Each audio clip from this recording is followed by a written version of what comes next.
Al-Faqih Al-Muqaddam Muhammad bin Ali Ba'alawi. Imam Faqih Al-Muqaddam ini, saudara-saudara, beliau adalah pemuka Ba'alawi. Beliau adalah pemukanya para sayyid. Beliau adalah pemukanya para syarif. Beliau bernama Al-Imam Muhammad bin Ali Al-Faqih Al-Muqaddam. Sayyidina Al-Imam Faqih Al-Muqaddam, di dalam manaqib sejarah hidup beliau diceritakan bahwa Al-Imam Faqih Al-Muqaddam adalah orang-orang yang besar. Beliau adalah orang-orang yang hebat. Bahkan diceritakan beliau pernah mi'raj, saudara-saudara, bertemu dengan Allah dalam satu hari 70 kali, saudara-saudara. Sehingga banyak para ulama, banyak orang-orang soleh di zaman beliau, di masa beliau, berkunjung kepada beliau untuk mengambil manfaat, untuk mengambil barakah daripada ilmu-ilmu beliau. Inilah kisah yang viral disampaikan oleh seorang penceramah muda yang mengatakan bahwa Imam Faqih Al-Muqaddam mi'raj sebanyak 70 kali dan bertemu dengan Allah Ta'ala. Benarkah demikian? Coba kita gunakan kembali framework yang sudah kita bangun di atas. Diawali dengan memverifikasi sumber. Mari kita cek sumbernya di kitab Jauharus Syafaf. Yang pertama, kita perlu jujur memahami. Sejatinya, beliau, Syekh Faqih Al-Muqaddam, ternyata tidak pernah menyatakan hal tersebut di hadapan publik. Teks yang banyak dinukil itu bisa kita lihat dalam manuskrip kitab Al-Jauharus Syafaf, yang mana itu adalah teks surat menyurat Syekh Faqih Al-Muqaddam dengan guru beliau, Syekh Sa'ad. Di dalam surat tersebut, beliau bertanya kepada guru beliau mengenai pengalaman spiritual yang beliau alami ketika tengah beribadah. Beliau merasa ditampakkan Sidratul Muntaha, sedangkan orang lain melihat beliau seakan-akan dimi'rajkan. Bahkan, menurut tulisan Syekh Faqih Al-Muqaddam sendiri, orang-orang yang melihat berbeda pendapat tentang berapa kali mereka melihat terjadinya hal tersebut. Hal yang mengejutkan ini membuat beliau bertanya kepada gurunya tentang apa yang sebenarnya terjadi. Maka, sang guru pun menjawab suratnya dan menganjurkan kepada Syekh Faqih Al-Muqaddam untuk tidak terpengaruh dengan hal tersebut dan tetap memegang zahirus syariat apapun yang terjadi. Jadi beliau sendiri tidak pernah mengumbar cerita ini kepada orang luar, bahkan kepada gurunya pun dalam status bertanya. Lalu narasi memastikan angka 70 kali dan bahkan bertemu dengan Allah ini didapatkan dari sumber yang mana? Sayangnya kisah ini sering dipelintir sedemikian rupa sehingga terkesan Syekh Faqih Al-Muqaddam lah yang tengah berbangga-bangga dengan pengakuan ini. Proses verifikasi sumber dan validasi sumber yang kita lakukan telah membuktikan bahwa narasi si penceramah tidak sesuai dengan apa yang tertulis di kitab rujukan. Terlebih dalam proses identifikasi audiens, kisah ini disampaikan kepada orang awam di depan kamera yang dapat disaksikan kalangan luas. Terlebih tanpa menjelaskan bidayah atau proses permulaan dari sosok wali yang diceritakan. Bagaimana jika dikisahkan ada seorang wali yang mi'raj serta diperlihatkan hal-hal yang menakjubkan? Salah satu yang cukup populer adalah kisah mi'rajnya Syekh Abu Yazid Al-Bustami yang merupakan seorang ulama salaf. Beliau dilahirkan pada tahun 188 Hijriah yang mengisahkan beliau dimi'rajkan secara ruhaniyah dalam keadaan tertidur. Lalu apa sebenarnya mi'raj para wali ini? Apa berarti mereka para wali itu mengalahkan Nabi Muhammad SAW? Tentu mi'raj tersebut tidaklah sama dengan apa yang terjadi kepada Rasulullah SAW. Hal ini selaras dengan apa yang diungkapkan oleh Syekh Fariduddin Attar dalam kitab beliau Tadhkiratul Auliya halaman.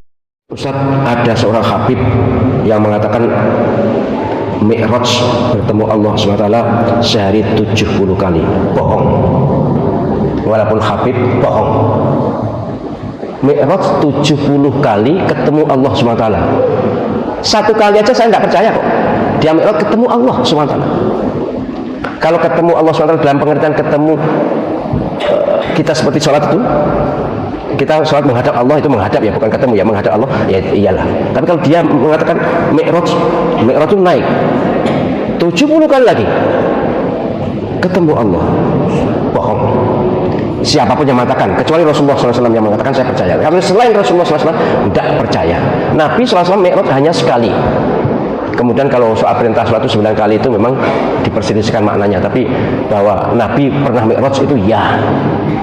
Ayatnya jelas, surat An-Najm itu jelas. Nabi Isra iya. Ayatnya jelas surat Al-Isra itu. Nabi itu pun banyak yang mendustakan. Nah kok iki habib zaman sekarang apalagi? Habib zaman sekarang ya, tanpa merendahkan habib ya, ini berarti habib fasik ini. Mohon maaf kalau berani bercerita seperti ini, fasik. Ajaran jelas di luar ajaran Islam. Mi'raj 70 kali ketemu Allah. Jika informasi ini benar, jika pertanyaan ini seperti ini benar. Tapi kalau habib itu menjelaskan saya sholat 70 kali, ya sholat itu sebagai mi'raj 70 kali pun kan susah kan, sholat sehari 70 kali susah loh. Bumi langit ini kalau menurut Al-Quran paling cepat 1000 tahun. Ada yang Ma'arij itu 50.000 tahun. Ini sehari kan? Jadi ini bohong. dia tidak ngaji, dia hanya menurunkan hawa nafsu untuk dikultuskan. Mohon maaf, saya tidak menyebut Habib siapa, dan mohon maaf kepada para habaib. Mari kita jaga bersama-sama marwah martabat Ahlul Bait, keturunan Nabi sallallahu alaihi wasallam. Jangan nodai agama ini dengan cara-cara curang. Kita semua umat Muhammad sallallahu alaihi wasallam berhak membaca, memahami syariat Islam yang bersumber Al-Quran maupun hadis dan sirah sejarah. Tidak ada otoritas tertentu untuk keturunan siapa, tidak. Kita punya hak sama, bahwa keluarga Nabi atau habaib punya kedudukan mulia. Iya, saya akui itu, karena beliau-beliau adalah keturunan Nabi. Jika mereka ikut mendakwakan agama yang dibawa Nabi, jika mereka taat pada Allah SWT dan Rasulnya SAW, jika mereka menjaga agama ini. Tapi kalau menodai agama ini, ya siapapun yang menodai agama, ya sudah, kita tidak bisa terima itu. Jadi walaupun disebut Habib, kalau mengaku seperti ini bohong, dan itu menodai agama Islam, menodai keluarga Nabi sallallahu alaihi wasallam, menodai martabat Nabi sallallahu alaihi wasallam. Kata Nabi, atau disebutkan dalam banyak riwayat, bahwasanya nabi-nabi pun belum pernah ada nabi yang lihat Allah, termasuk Nabi Muhammad sallallahu alaihi wasallam. Kita ambil dalilnya dalam hadis Bukhari. Waktu Nabi SAW pulang dari Isra Mi'raj, jemaah sekalian, Aisyah bertanya radhiyallahu anha, berkata, istri beliau, ya Rasulullah, hal tara rabbak, apakah anda waktu Mi'raj ke langit, terima perintah salat, sempat lihat Tuhan anda enggak? Lihat enggak Allah itu bagaimana? Apa jawaban Nabi SAW? Nurun ala nur anna arah. Allah itu cahaya, di atas cahaya, terang sekali. Bagaimana saya bisa melihatnya? Artinya Nabi SAW mengatakan, saya sendiri belum pernah lihat bagaimana itu Allah. Contoh sebelumnya Nabi Musa alaihissalam. Nabi Musa waktu menerima wahyu Taurat, itu selama 40 hari, turun Taurat lengkap. Al-Quran 23 tahun baru lengkap. Kalau Taurat 40 hari, nunggu di gunung Tursina. Tursina sebuah wilayah di Mesir sekarang. Itu banyak gunung-gunung batu, ada satu gunung batu yang tinggi, Nabi Musa nunggu di situ. Setiap hari Jibril datang turunin surah, turunin ayat gitu. Setelah berlalu 37 hari dari 40 hari menunggu Taurat turun, Nabi Musa alaihissalam tiba-tiba bertanya kepada Allah, mengatakan begini dalam Al-Quran, A'udzubillahiminasyaitonirrajim, Rabbi arini anzur ilaik. Wahai Tuhanku, izinkan aku melihatmu. Aku beriman kau ada ya Allah, tapi aku ingin lihat kau bagaimana. Allah menjawab, tidak mau mengecewakan Nabi Musa. Sebagai manusia Allah mengatakan, lan tarani.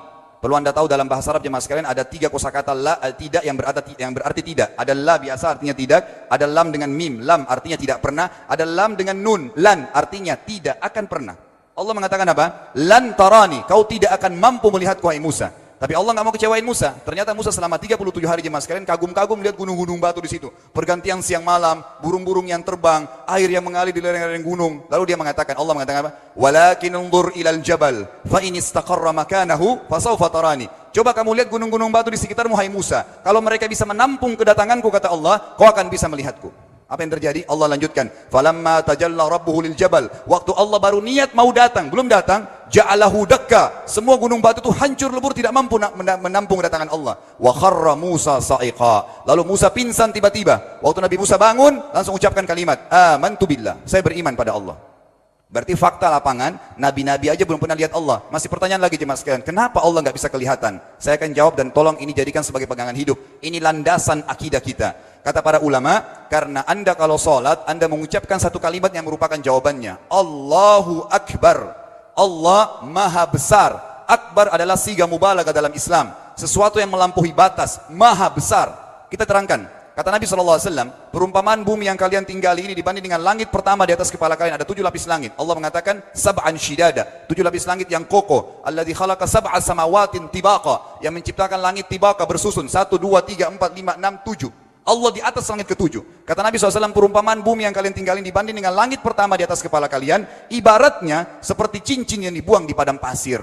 Jadi kita tidak akan pernah bisa melihat ujungnya langit karena kita sangat kecil, dan ini terbukti secara fakta. Apakah anda sudah tahu bahwasanya miliaran bintang-bintang yang ada di atas kepala anda yang jaraknya sekian miliar tahun dari bumi dan sekian miliar tahun lebih besar daripada bumi, sekian miliar kali lebih besar daripada bumi, itu semua berada di bawah langit pertama. Manusia tidak akan pernah bisa memegang langit ini dengan telapak tangannya, karena dari sini saja ke Pluto jaraknya 270 tahun. Nggak bakal bisa ada astronot dikirim kena mati di tengah jalan. Jaraknya jauh sekali bintang-bintang, dan semua berada di bawah langit pertama.